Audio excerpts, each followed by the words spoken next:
Assalamu alaikum and hello everyone who's here online for our first virtual session. So we took over as the board and soon after we were jumped in and interrupted by COVID. So we're going to try and get this platform going. Our first speaker, as everyone is aware, is Mr. Muhammad Ali Dairywala, who is also an IBA alumni, well known in Canada. He's been in Canada for a while. My personal connection with him is he has literally been very, very helpful and very pivotal when I moved to Canada 2 years ago. So I will take this platform and say thank you again for that, all that help, all that advice. We're just going to start, and I think if you can give us a brief introduction about yourself, that would be great. Okay, if you could just give me one moment, I'll just ask my mom to, lower the volume of her phone in the other room. I'll be back in 10 seconds. Yeah, thank you. And thank you everyone who's here, everyone who's joined us today. I'm Umama, the treasurer currently of Iacc.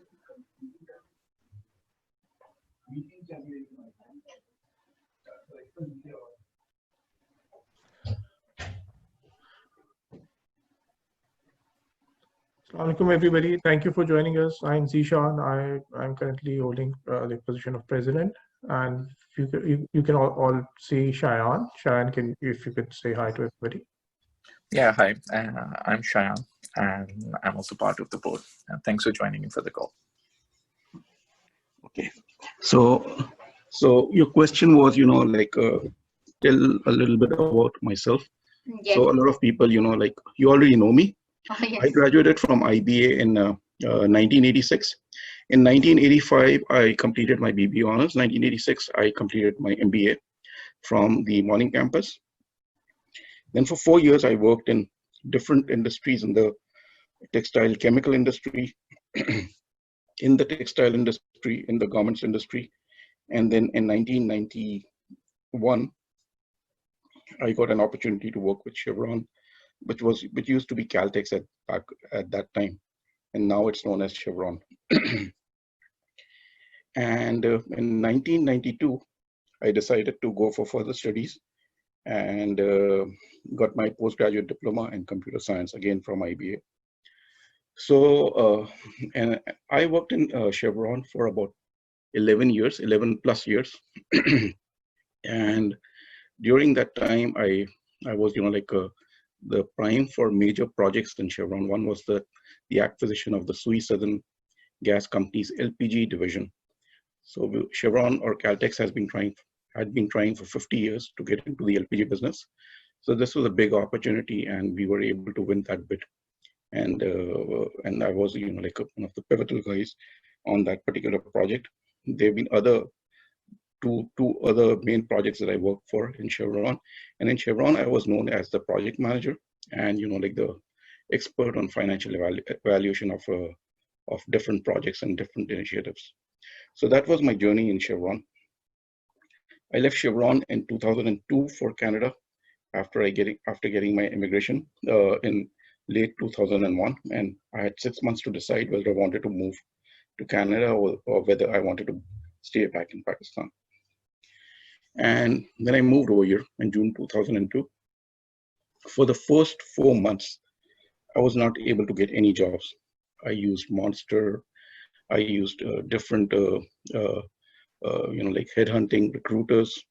I applied directly to different companies, but there was absolutely no response at all. My resume just went there, and there was it's totally disappeared. No call from any company, no nothing. And my savings started depleting. And in 2002, we had those big barriers. They are still there, but they're not as crazy as they used to be in 2002. And that the major barrier was, they needed someone with Canadian experience. So this Canadian experience tag was a major glass ceiling to, break. It wasn't a brick ceiling, it was a glass ceiling.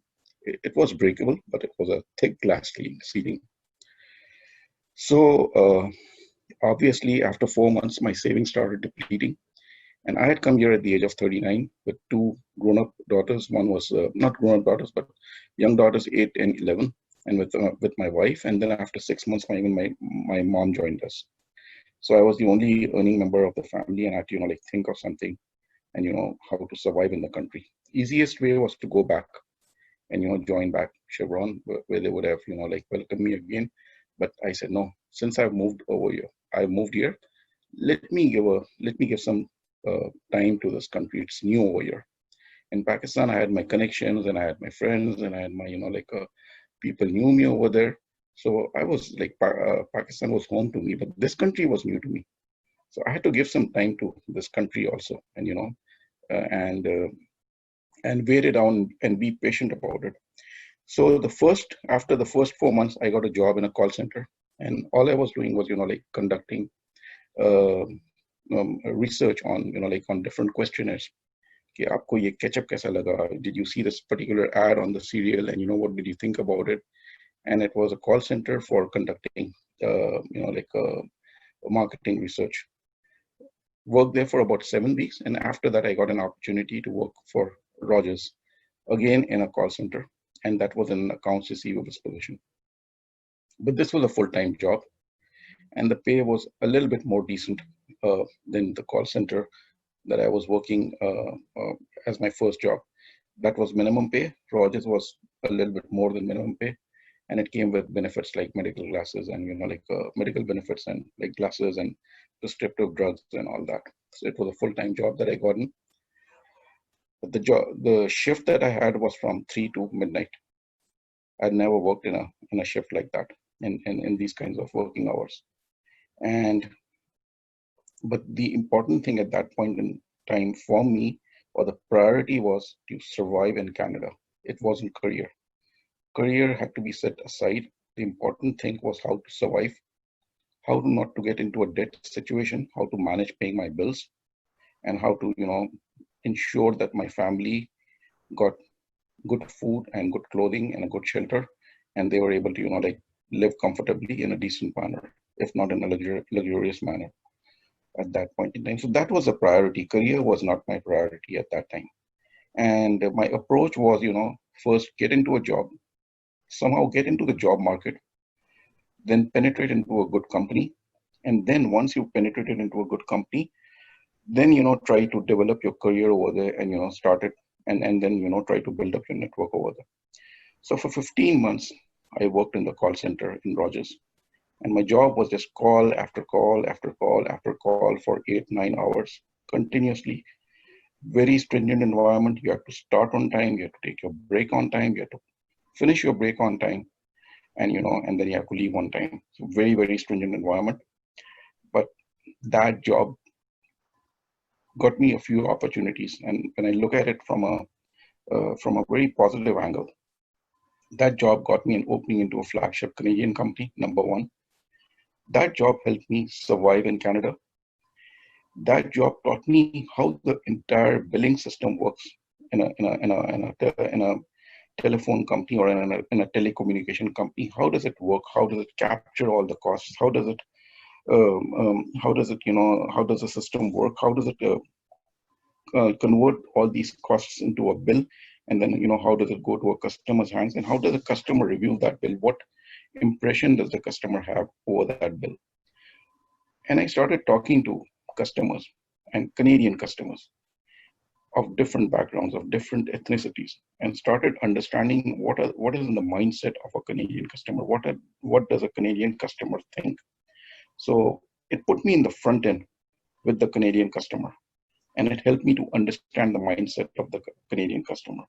The other thing that it helped me was, like I was able to build some references around in that job. I always came on time. I was very, very punctual. I had, like 100% compliance on punctuality and on attendance. I did not take any sick leaves because I was not, thank God I was not sick. And, in the entire year, I worked with a smile on my face, despite, like finding that job very boring and very monotonous. And I, I met my targets. So our target was collecting $1,000 an hour from, from customers who had not paid their bills on time. So, and I was, I was like collecting like $1,300, $1,400 an hour. So I met my targets. I achieved, and I worked hard for it. When, when you see customer, if you go in a call center, a lot of CSR or customer services reps, they're talking to each other, they're, like socializing. I was very, very focused on my calls and getting the most out of, the money out of the customers, and, asking them to pay a bill, and, making payment arrangements. My call quality was, like 100%. So you're expected to, have a call quality of 90%. My call quality was 100%. My compliance on punctuality, on timing, on taking breaks and coming back on time after the breaks, not taking more than 30 minutes on a break, on each break, not 31 minutes, not 30 minutes and 30 seconds.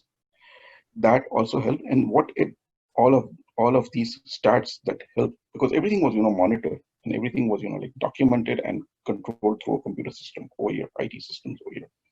So what that helped, my stats helped me, build up a reference, a good, solid Canadian professional reference. That this guy is a professional. He understands his objectives. He comes on time, and he works very hard in meeting his objectives.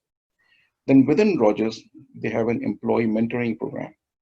And I was able to get a very good mentor, Paul Flexman, who passed away a few weeks, unfortunately, very suddenly, very sad. He helped me to, connect me with a number of directors, and he saw my resume, and he understood that I was a resource that was being underutilized, being a call center rep. And he helped me in connecting with a number of directors. And then there was this position that came of a senior financial analyst. I was in grade 3. This position was grade 5. And I applied for that position. And I met the director for that position also. Before I applied for that position, I was introduced by Paul Flexman. And I was able to show the kind of work that I was doing back home in Chevron, and show examples of the work. And she said, okay, go ahead and apply, and then we'll see how it goes. So after I applied, there were 8 candidates.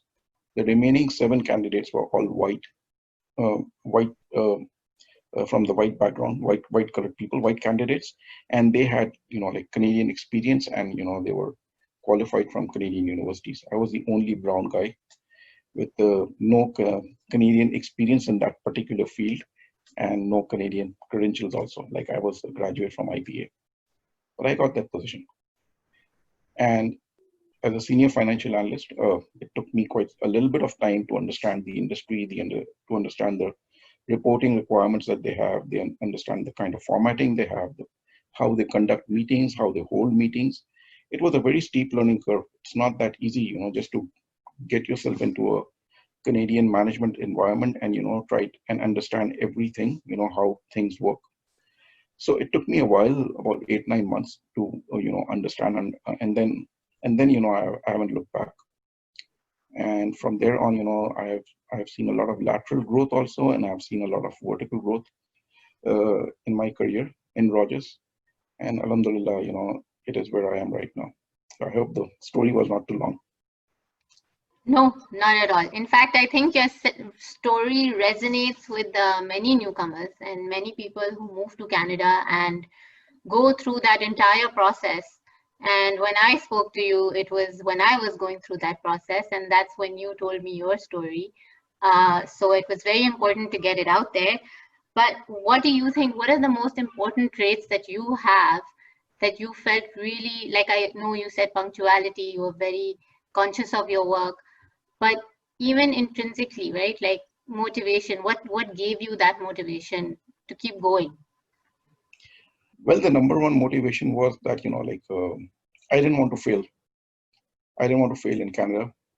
Like I had taken a conscious move to, move myself and my entire family from Pakistan to Canada. In Pakistan, I had a very cushy job. I had a lot of respect in the company that I worked in. And I had my own home. Over here, I was living in a rented apartment. And so I wanted to, get back to that same position in Canada that I was in Pakistan. So I didn't want to fail. So that was the main motivation. And I think it's very important to be motivated, and it's very important to have your goals, clearly set out for you. And then and come up with a plan. You have to have a plan. You have your goals, but you also have to have a plan as to how you're going to meet those goals. What are the things that you have to do in order to meet, in order to achieve those goals, in order to achieve those objectives in life. So you have to have a proper plan, and then you move step by step. Sometimes even in baby steps towards achieving those goals, and going on that particular plan and implementing it. Right. So you've, told us about your journey, how you've come so far. So what do you think, or can you briefly tell us about your journey from becoming a mentee now to a mentor? So, obviously when I came here to Canada first, it was like, like I was totally lost. I was totally lost, very much overwhelmed also, very much overwhelmed with all the challenges that I was facing. And I went through a real grind into reaching where I am here today. It wasn't easy. So my mentor, as I said, Paul Flexman, he helped me. And even after getting this position as a senior financial analyst, I found a number of mentors along the way. They could be peers, they could be like your staff reporting to you, your direct reportees, or even your people that you are reporting to. They can become very good coaches, and they can become very good mentors. And you can even learn something out of them by not exactly having them as a mentor, but by just observing them. What are the good traits in them? What are the things that they're doing right, and for which they are in that particular position. So your question of why I became a mentee is that I went through this grind. I feel that a lot of newcomers, they come in and they have to go through this grind. So it's like giving back to the community. So it's like God has been very kind to me and helped me through all these mentors. So it's about time that now I take that role and help out other people also, because people come in with a lot of challenges. People come in with families. Some come, even if they come alone, like they're having financial problems. They're having different kinds of problems. They're coming from a Pakistani economy, a rupee economy, into a Canadian dollar economy. The savings are all in rupees. It's very tough for them. So and it's very tough for them, how to find a job in the Canadian market. It's just like a maze. And there's so much of competition. Like there are people with Canadian experience. There are actually people with Canadian credentials coming out of Canadian schools who would always be given a more preference over a newcomer. So like that was the main idea of what I was helped. The way I was helped, it's now time to help people in my position that I was in 17 years back. Right. So even when people move here, there's always that confusion, as mentees expect too much of their mentors, right? They think they're going to spoon feed them across the way. That's what a lot of people say. And mentors who are obviously have other responsibilities at the same time, they are now taking on this additional role as well. So what do you think, or how much responsibility do the mentors and mentees share between them when they embark on this journey? Like, how should they manage it? And from even a mentee's perspective, what are the expectations that both parties should have? The share of responsibilities is 5% mentor and 95% mentees. A mentor can guide you, can nudge you, and can help you in a certain direction. A mentor can also refer you to a few people, but it's a mentee who has to work hard into getting towards their objectives. They're the ones who have to walk down the path. The mentor can guide you on a certain path, but whether you are willing to walk on that path, and whatever the hard work that is required to walk on that path to reach the end of that path, that is totally the responsibility of the mentee, not the mentor. So if the mentee is expecting कि mentor जो है मुझे हर जगह connect करा देगा और वो जो है मेरी सिफारिश पे मुझे फौरन ले लेगा, and expecting that kind of stuff, it's not going to happen, not in Canada. It can happen in Pakistan when, you can have very high connections, and, you can be known to a feudal lord or a politician or like a major industrialist, and, you have those connections, and on the basis of those connections, you can get a position over there. And sometimes even positions are created in order to, in Pakistan, it's very easy to do that. But over here, all positions are budgeted. They're all budgeted over here, and they want to, hire someone with whom the entire team can, be easy to work with that person. The manager, the hiring manager, for him or her, it's very important that whoever is hired, they are, easy to work with, and they will get along, and, and they have a certain way of looking at the candidate. There are certain quantities that each hiring manager looks into a candidate, and that is something that a candidate has to position, and when the candidate goes for an interview. Let me give you my example. When I was meeting this director for this particular role, I asked her this question: what is it that you're looking into a candidate? When you hire someone on your team, what is it that you're looking into? And she said, we're looking into a person who does not have an attitude, who's willing to work hard, and who's willing to, meet the objectives. If we ask that candidate to stay a bit late because of the budgeting season or forecasting, like deadlines that we have to meet, that person should not, have any kind of problems or issues on that.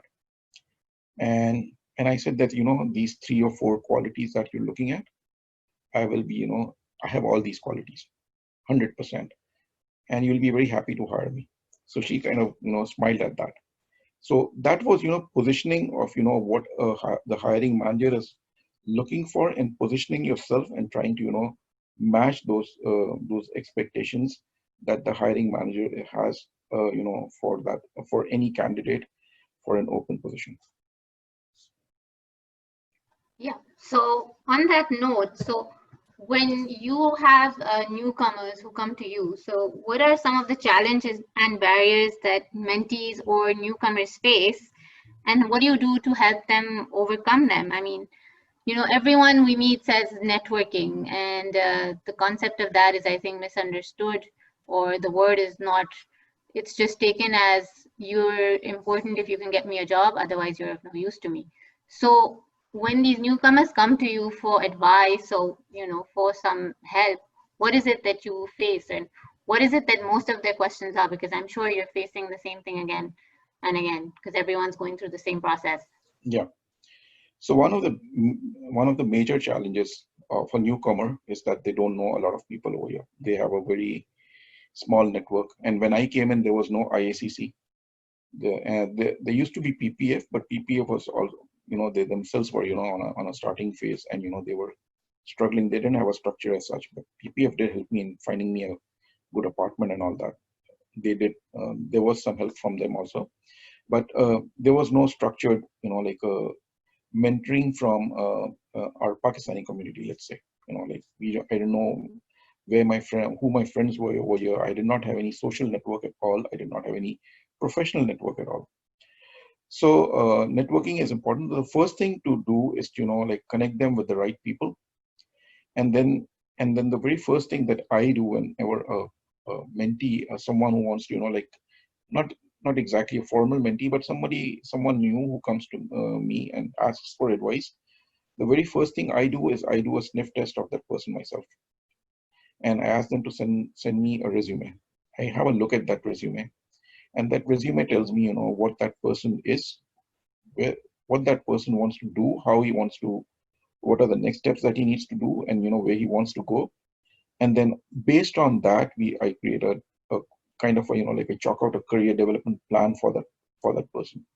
So the very first thing I do is I look at the resume, and even the resume tells me a story of that person, the way it has been structured, the way it has been organized, the way it has been written, and how that person is highlighting the professional achievements of himself or herself.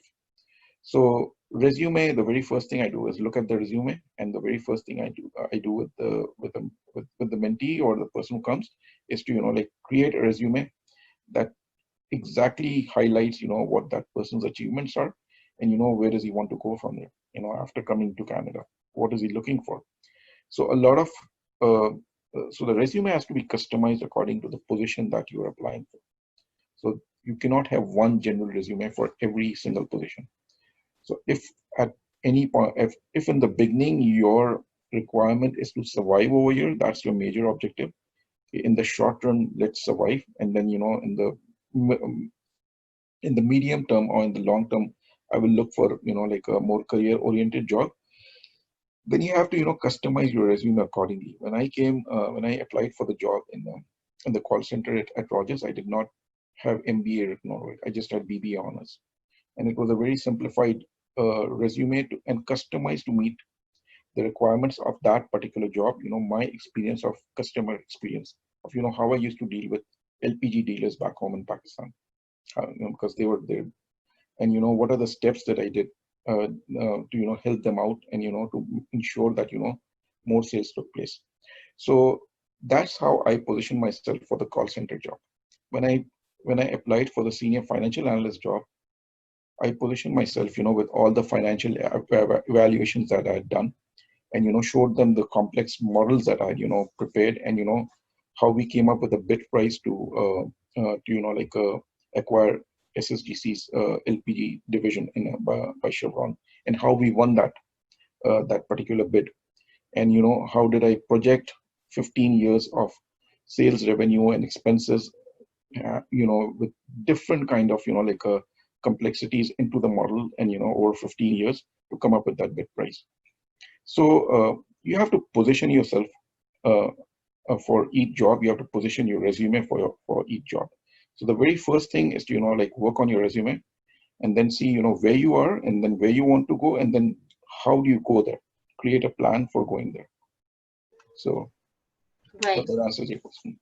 So this kind of ties into my next question, actually. Like you're saying, I think it's also very important, as you mentioned, that when you are applying to jobs, your CV has to be catered to that job. It shouldn't be one CV going out, Yes. for a senior financial analyst role, or maybe, like you said, a customer service role. It has to be catered. But my next question was basically then, why is personal brand development important? Like, what are the key ingredients of developing your personal brand, like developing you as a person, so you're out there marketing yourself?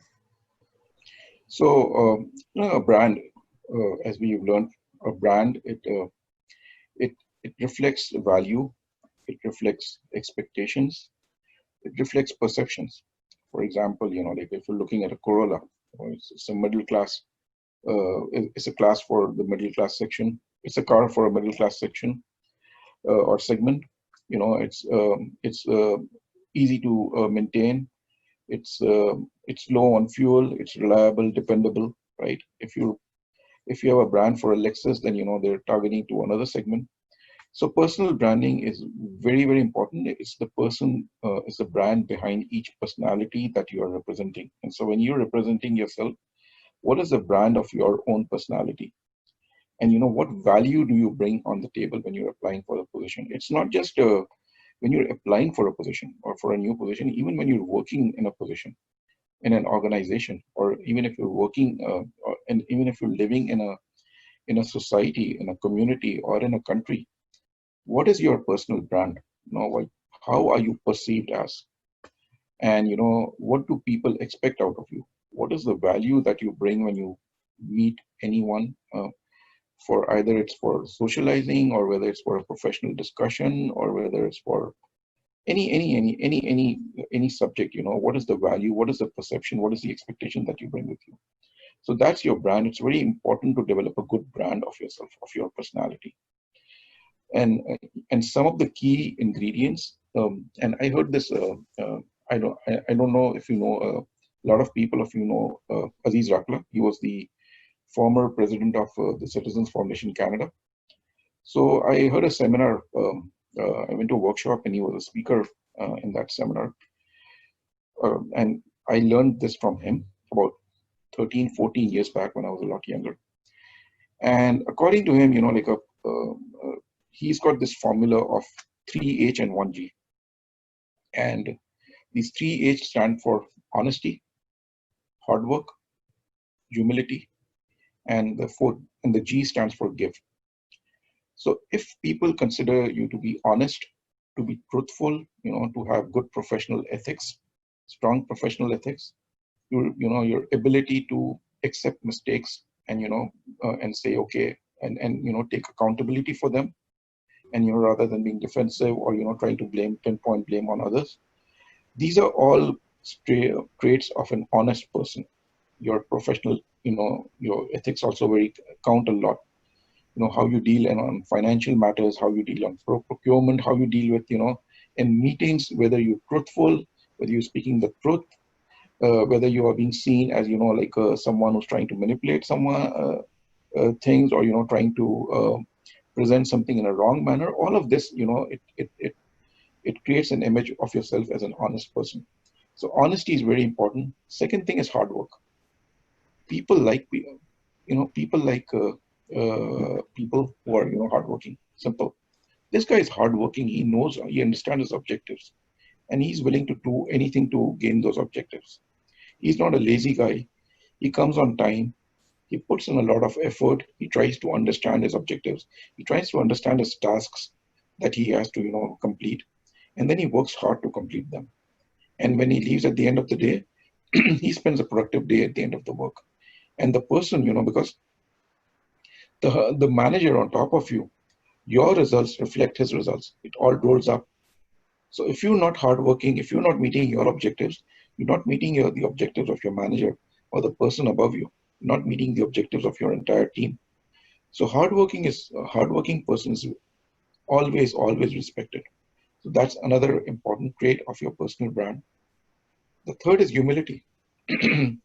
A person, who's arrogant, or, a person in our country, afsar shahi, or, these are traits that we hear about a lot in our country.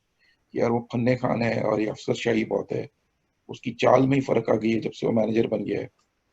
These things are not considered good over here.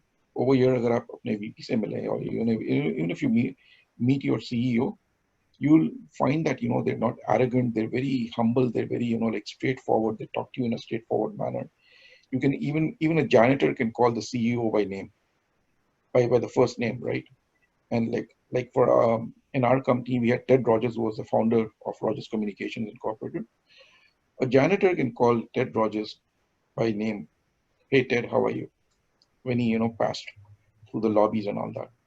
I remember one particular incident when I was going from one building to another building. We've got two buildings in a downtown campus, and I was going back from one building to another building to my own office. And at that point in time, I was just a senior financial analyst, and in a 26,000 strong company, ek bidda tha chota sa, just a dot on the entire. Everything is ready. When you come, we'll discuss it. On the Rogers landscape. So I was just a dot on the Rogers landscape, and I was crossing the skyway between one building to another building, and on the other side, I saw Ted Rogers on the other side, and he held the door open for me and said, "After you, sir." अब किधर Ted Rogers, the founder of such a huge technological company, और कहाँ मैं एक छोटा सा पिद्दा, right? कहाँ मैं? And he's opening the door for me and saying, "After you, sir." हमारे यहाँ होता है पाकिस्तान में, तो कोई अगर कोई CEO क्या कोई एक अपना मैनेजर या कोई डिवीजन मैनेजर भी पास हो जाता तो लोग खड़े हो जाते सलाम करने के लिए, वहां से गुजरते तो, और कहते आप जाइए, आप पहले जाइए, आप पहले जाइए, आप पीछे हट जाते. तो these are the traits. Humility is a very, very major trait that a person and people like you. It helps you develop your own brand. When you're not arrogant about your accomplishments, you're not arrogant about the position that you hold. You're a down to earth person. You're easy to talk with. You're easy to deal with. You blend with the team very well. You help other team members. You acknowledge not only your accomplishments, but you also acknowledge their accomplishments in front of everyone. People like that.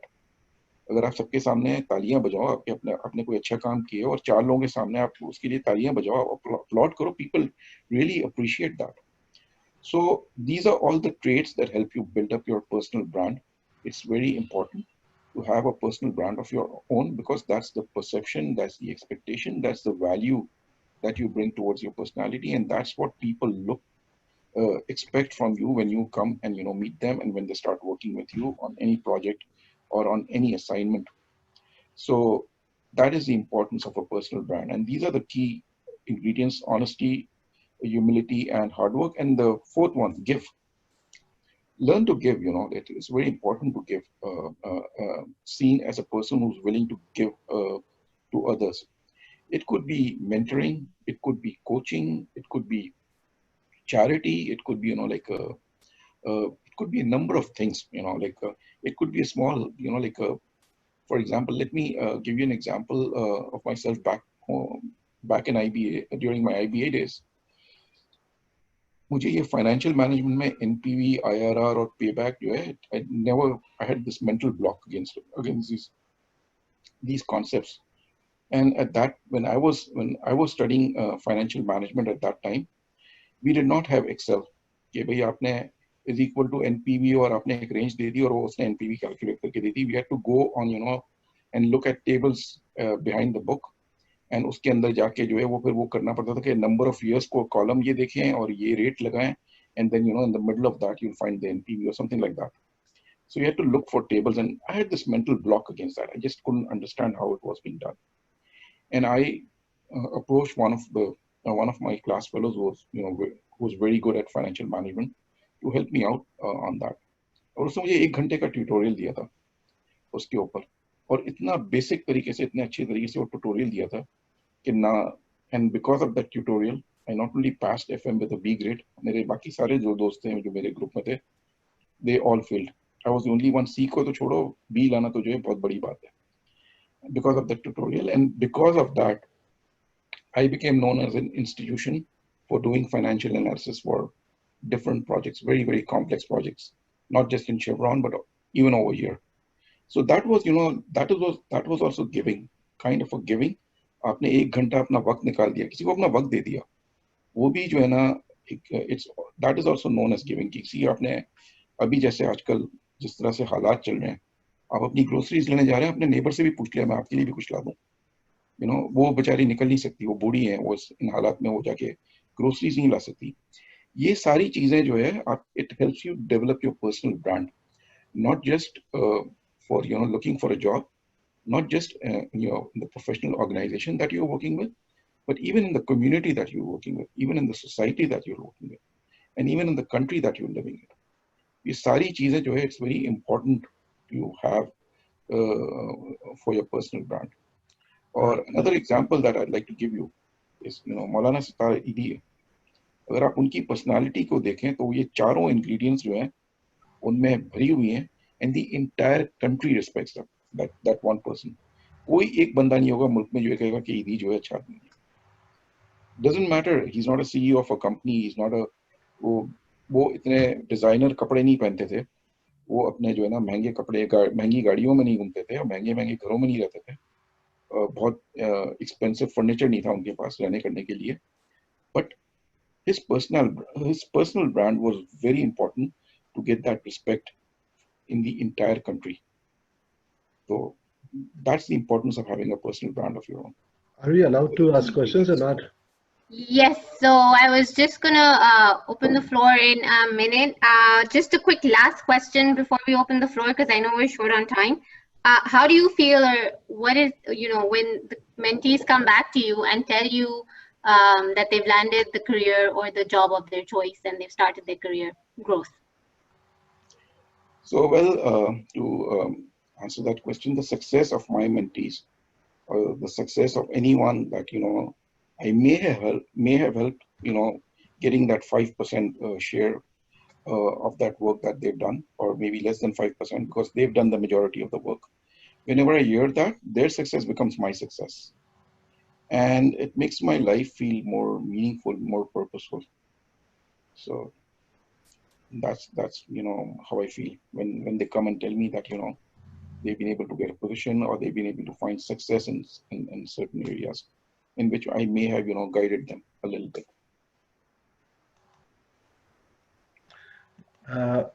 May I ask a question, or a couple of questions? Sure. Actually? Yes, please, Sabzab. You can, floor is open for questions, so we can take in questions one by one, and please go ahead. I have a couple of questions. First, I saw that you did some philanthropic work in Pakistan, Karachi actually. Can you tell us a little bit about that? And second question is that you started a business in Canada. Actually, I'm in USA, Yeah, so I know. Yeah, I have a small business also. yeah. It is more like a medical side, not in what you're doing now. So, what was your experience? And I don't want to get involved into that food business, but I was just wondering that what obstacles, what challenges you faced. And I know Canadian market is totally different than American market, but still, I just want to know that what was your experience? So number one, as for being a philanthropic, I'm not a philanthropic at all. Nowhere. You did some charity work, right? No. I just championed some of the causes. I actually wanted to have a first-hand feel of all these charities that are registered in Canada and are working in Pakistan. I've never gone to a TCF school. I've never gone to a deaf-free program school. I've never gone to a Hunar Foundation, like a class, or attended a class, or attended their college. They have a small campus over there. They have a couple of campuses. So I've never attended them, and I didn't know exactly what they were doing. I'd heard a lot about them in their in their presentations, and on the videos, and all the literature that they distribute here in Canada. But I had never actually seen any of these things myself. I wanted to get a first-hand experience of what they were doing, and share that experience with my friends, and with my colleagues, and my coworkers, and with my family members and all that. So it wasn't that I was doling out millions of dollars on charity. No, I don't do that. I don't even nowhere close to that. Not even but I wanted to champion these organizations. They're doing fantastic work. That's my first-hand experience. I actually was there on the ground to Yeah, see. that's my concern. I mean, when I want to send money to Pakistan, Yes. I want to make sure that it is being used for the purpose that I'm sending it to. Absolutely. Although I trusted them because I had heard a lot of them, and the people who were, supporting them, like Aziz Vairakla and all that, I know them for very long. So I trust their word, even without looking at it. But I still wanted to make this trip to Pakistan and, understand, and, go there and, see on the ground, what work is being done, and, how it's being done, and, how a different, pieces moving along to carry out this work. It's a lot of work, having 1,650 schools in Pakistan, TCF, and each school having almost like 1,000 children. That's phenomenal. That's phenomenal, like and in totally slum areas like Machar Colony, Liari. You have no idea what kind of an area there is. And you have 4 schools over there, not just one. So I just visited one school. It's amazing. It's phenomenal that Pakistanis are capable of coming up with so much of donation, and help run these schools. Not just establish these schools. Establishment cost is just a one-time cost. Building बना दिया आपने, staff hire कर दिया, start कर दिया आपने चाबी on कर दी. But it's actually maintaining the school for years after years after years, and churning out students and graduates out of those schools, and who have not paid a single penny over there for the school fees. Otherwise, even getting admission in a school in Pakistan, you have to have a lot of money. And and I remember when I wanted to have my daughters admitted in St. Michael's, which is more of a slightly over the middle tier school in Karachi. Form में मुझसे पूछा गया था मेरी तनख्वाह कितनी है, where do I work. मेरी तनख्वाह पूछी गई थी, मेरे बच्चों के बारे में नहीं पूछा गया था. वेयर डू आई वर्क, मेरी तनख्वाह कितनी है और मेरी पोजीशन क्या है, rather than testing the child for the capabilities and all that. That was secondary. So and that happened when my children were also applying for St. Joseph's School, St. Joseph's Convent. They're asking me what my salary is. What has that got to do with it? So so so to run these schools in Pakistan, it's just amazing. And the Deaf Reach program that I saw that. So it's not just, they're giving free education. They're training the teachers, they're training the parents in sign language. They have, like free meals over there for children, top class meals. उनका kitchen आप देखें, उनके आप washrooms देखें, आप उनकी classrooms देखें, cleanliness level देखें आप, you'll be amazed कि इन्होंने इतना high standard of cleanliness रखा हुआ है। यहाँ के जो Canadian schools है ना, उनके भी washrooms इतने साफ नहीं है जितने वहाँ पे। I'm not joking, I'm not exaggerating at all. इतना सा भी नहीं, नाखून बराबर भी नहीं। And और उनको जो है अच्छे से अच्छा खाना रोजाना दिया जाता है, और वहां से ग्रेजुएट्स निकलते हैं और उनको फिर जॉब्स पे भी लगा दिया जाता है। They have partnerships with different organisations.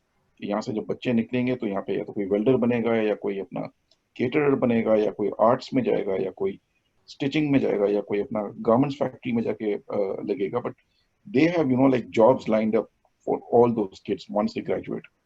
That is amazing. Third was Hunar foundation. वो जो है वहाँ पे गरीब लोगों को जो है उनको स्किल सेट दिया जा रहा है कि भैया आप वेल्डर बने, आप प्लम्बर बने, आप इलेक्ट्रिशियन बने, आप सीएनसी लेथ मशीन चलाएं। That was amazing. आप कॉल सेंटर रेप्स बने। सो तो that was my part. As for your question about like my own business, you got 3 minutes and Mama is looking here and there कि time बहुत लग गया। तो as for my own business, मेरा it's a very small side business. मैं ज्यादा revenue इसमें से नहीं बनाता। जब भी मुझे कोई क्लाइंट मिलता है और मुझे थोड़ा सा टाइम मिलता है तो वो मैं कर लेता हूँ। I do financial feasibility studies and like business plans for small people who want to start up do a small venture and they're not able to like ये business plan जो है और जो feasibility study है, it goes with the application when they apply for a loan over here in any financial institution, be it be business development corporation or any bank. जब कोई business start करना है, so when the bank or financial institution, they provide you with a loan, they want to see a financial feasibility study. Right. How you're going to generate cash flows and pay them back. So and what your business plans are and how you're doing. So that's the short answer. You got 3 more minutes. Yes. Are So we constrained on finishing on time at 1 o'clock? We started. We're a little bit constrained on time, I think, because we had asked everyone to be available till 1. But if there's anyone else who would like to ask anything or anyone who would like to add to this, please feel free. I mean, what I can honestly take away from this as still a relatively newcomer to IBA is that persistency is key. You can't just give up and you have to keep going. And I think there may be a question coming your way. Hi, my name is Lubna. Can I ask a question? Sure, absolutely. Okay, so my question is, how long have you worked in Rogers?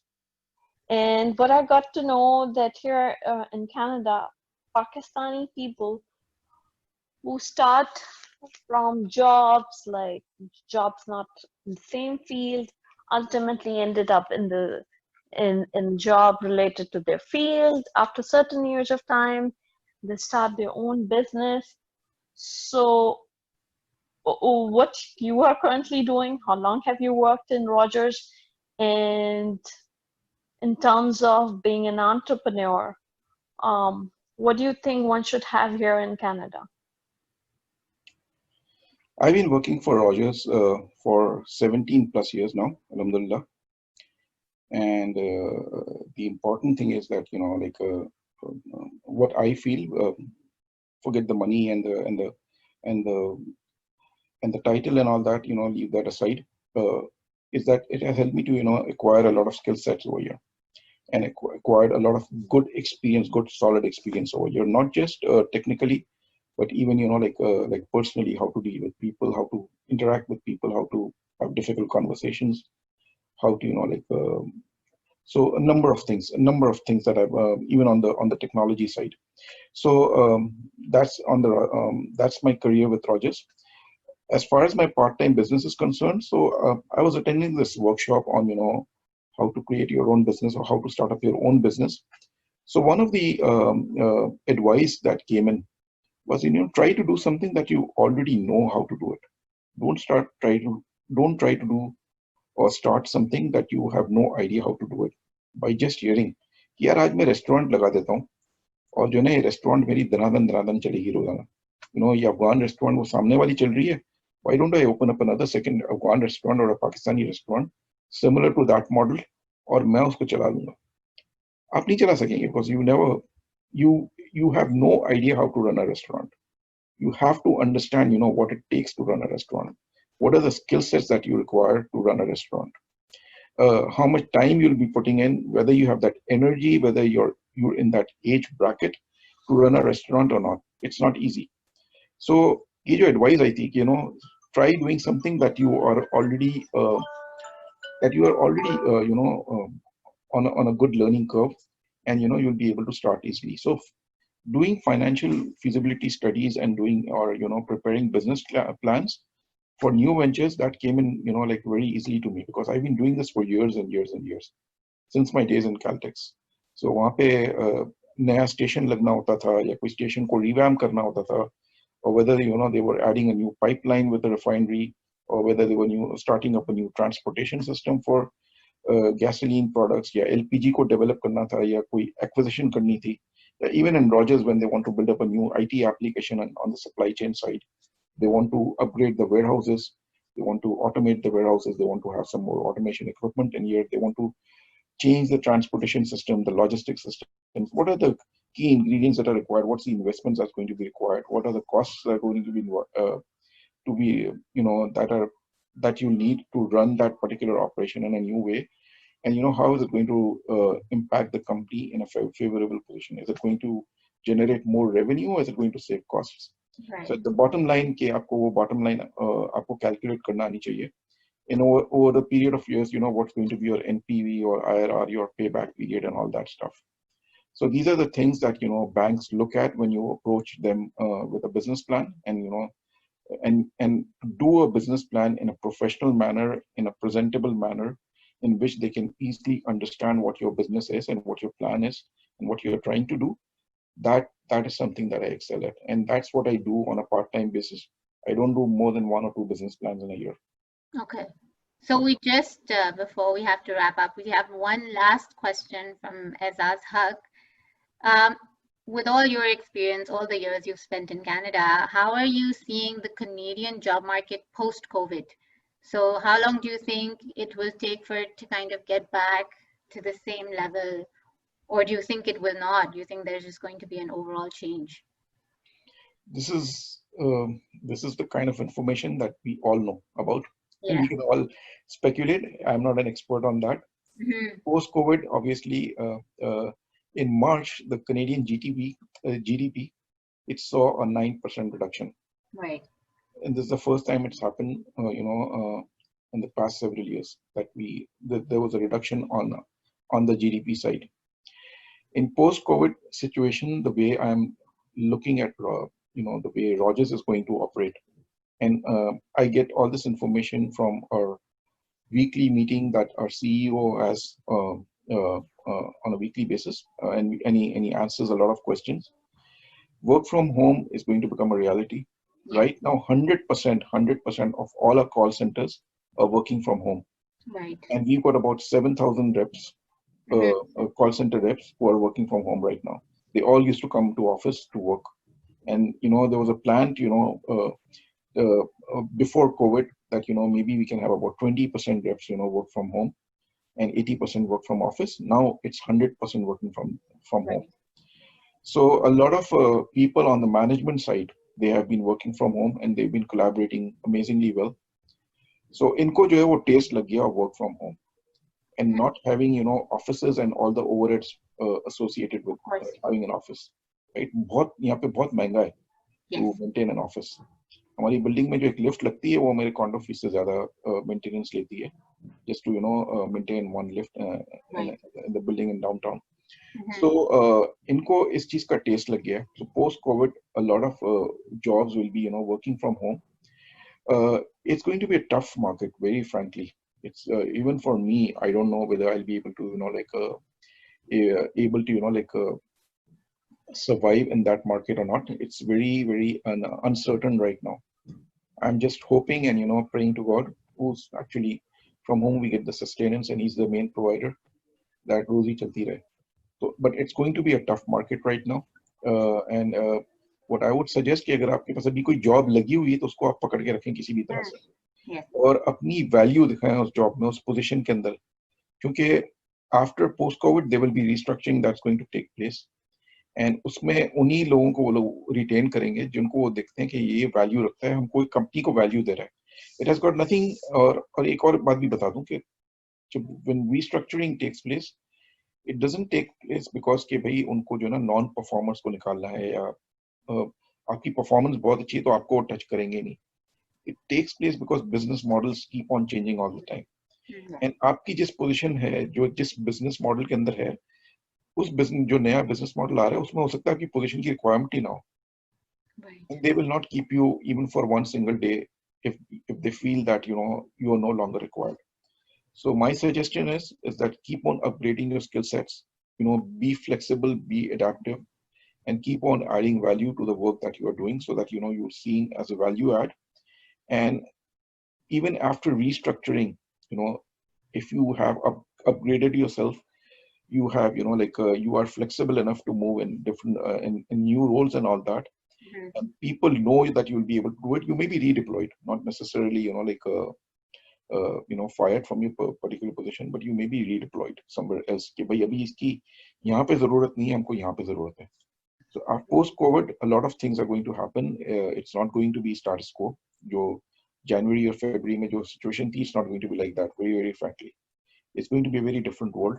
So just be prepared for it, and keep on hoping. It's important to stay calm. It's very important to stay calm, and strategize as to how you're going to deal with the post-COVID situation. And praise also helps. Definitely helps. So keep on praying, and and at the same time keep on strategizing and keep on planning as to how you will react to this post-COVID situation. That's all I know for now. I don't have a crystal ball to say, this is exactly how it's going to happen. No, I think that's a pretty good answer. And then we've had someone comment as well from Saber Sami saying that the job market will not recover to pre-COVID levels probably until mid-2021, because this will be a slow recovery. I mean, it's obviously just an estimate, but that's true. That's how it will be. And like you mentioned, the whole the whole concept of working from home is now coming in, and it's changing. I actually, because I started a new job during COVID, so I've been working from home, training from home. So you adapt, you learn, and I know we're over time. So I just want to say a quick thank you to you for taking out the time. Thank you for having me over here. This was really helpful. I think we all learned a lot, and I'm sorry if there were anyone whose questions were left behind. The recording will be available, and I'll just pass it now to Zishan, who will wrap up. But thank you, everyone. Thank you for being here. And one more question. Did we have those two guys from Pakistan join us who are driving this Aao Dastarkhan Lagaye project? Zishan, do you see them? No, I don't see them. No, I haven't seen them. I don't see them either. Yes. Because he just confirmed that he'll be joining at around 12:30. So I don't know whether they joined or not. If they're here, they can respond to us. I don't know. No, I don't see them. I don't see their names. But thank you everyone else for being here and for taking out the time. We'll hope to make this a weekly feature. So we'll update you what our plan for next week is. But thank you again. Zishan, all yours. Thank you everybody for joining us today, and thank you Muhammad Ali Dairywala for being with us. Muhammad Ali ko yaar. Dairywala कहना ज़रूरी है. Okay. Formal name है यार. For enriching us with your life stories, and also your precious time, sparing us this precious moments and times during this COVID time. As you all know, it's difficult for everybody, and with self-isolation. We can take this opportunity in the same time to connect and be a cohesive unit as IB alumni in Canada, and move forward from here. And let's support each other, not in a way that we can create jobs. Afsari nahi kar sakte, as you mentioned, but still we can mentor, or we can connect, and we can pass on opportunities, and we can definitely, it would be a good cohesive society to move on. Thank you all, and take care. Bye-bye. Stay safe and healthy. Khuda Hafiz. Khuda Hafiz. Ramzan Mubarak. Take care. Khuda Hafiz. I said your girls are very cute. Yeah. Thank you. Okay. Take care, everyone. Thank you. Khudafis. हाँ साबिर समी को आप माशाल्लाह मैंने देखा बहुत दिन के बाद, इनको भी इन्वॉल्व करें माशाल्लाह ना, ये बड़ा खुशी हुई मुझे देख के। Sabir is here. Yes, he was. मुझे यहाँ पे नाम मैं सिर्फ 4-5 लोगों के नाम नजर आ रहे हैं। नहीं मेरा कैसे हो? He just left. I think he just left, but he was here. Yes. He was one of the founders of IACC. In case you one of the founders है माशाल्लाह, बहुत एक्टिव भी है, इन्होंने बड़ा हेल्प किया शुरू में, तो इनको भी आप इन्वॉल्व करें कि मेरे ख्याल इनके साथ भी एक सेशन हो जाए। और बहुत मोहम्मद अली का भी बहुत शुक्रिया अदा करना चाहूँगा, कई दफा मुझे जरूरत पड़ी और मैंने कॉल किया तो बहुत इमीडिएटली अवेलेबल हुए और रिस्पॉन्ड भी माशाल्लाह। हाँ, he is a wonderful man. I can back you up on that. I can say for sure.